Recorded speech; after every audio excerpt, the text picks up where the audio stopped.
ಐತೆ ಕವಿತೆಯ ಶೀರ್ಷಿಕೆ ಜೀವನ ಹಿಂಗೈತೆ. ಬೆಂಗಳೂರಲ್ಲಿ ಪಿಜ್ಜಾ ಬರ್ಗರ್ ತಿಂತಿದ್ರು, ಊರಲ್ಲಿ ಅಮ್ಮ ಮಾಡೋ ಬಸಾರು ಮುದ್ದೆ ನೆನಪಾಗುತ್ತೆ. ಬೆಂಗಳೂರಲ್ಲಿ ಪಿಜ್ಜಾ ಬರ್ಗರ್ ತಿಂತಿದ್ರು, ಊರಲ್ಲಿ ಅಮ್ಮ ಮಾಡೋ ಬಸಾರು ಮುದ್ದೆ ನೆನಪಾಗುತ್ತೆ. ವೀಕೆಂಡ್ ಬಂದ್ರೆ ಕ್ಲಬ್ಬು ಪಬ್ಬು ಅಂತ ಸುತ್ತುವಾಗ ಆಫೀಸಲ್ಲಿ ಮ್ಯಾನೇಜರ್ ವರ್ಕ್ ಅಪ್ಡೇಟ್ ಕೇಳಿದಾಗ ಊರಲ್ಲಿ ಎಮ್ಮೆ ಕಾಯ್ಕೊಂಡಿರೋದೇ ಎಷ್ಟೋ ಬೆಸ್ಟ್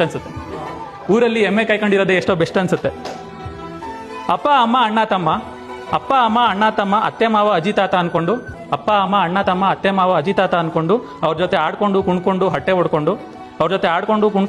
ಹೊಡ್ಕೊಂಡು ನಗ್ತಾ ಇದ್ದಿದ್ದು ನಮಗೆ ಆಗಾಗ ವಾಟ್ಸಪ್ ಫ್ಯಾಮಿಲಿ ಗ್ರೂಪಲ್ಲಿ ಹಾಯ್ ಬಾಯ್ ಅನ್ನೋಕ್ಕೂ ಟೈಮ್ ಇಲ್ದಂಗೆ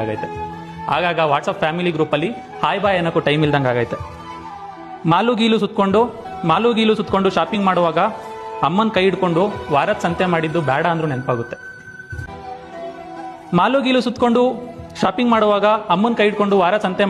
ಅಂದ್ರೂ ನೆನಪಾಗುತ್ತೆ. ಬರೋ ಶಿವರಾತ್ರಿ ಹಬ್ಬಕ್ಕೆ 3 ದಿನ ರಜೆ ಕೇಳಿ ಮ್ಯಾನೇಜರ್ಗೆ ಮೇಲ್ ಹಾಕಿದೆ. ಅದಿನ್ನೂ ಅಪ್ರೂವ್ ಆಗದೆ ಪೆಂಡಿಂಗಲ್ಲೇ ಬಿದ್ದೈತೆ. ಊರಲ್ಲಿರೋ ನಮ್ಮಮ್ಮ ಮಗ ಹಬ್ಬಕ್ಕೆ ಬರ್ತಾನಂತ ದಾರಿ ಕಾಯ್ತಾ ಕುಂತೈತೆ. ಜೀವನ ಹಿಂಗೈತೆ.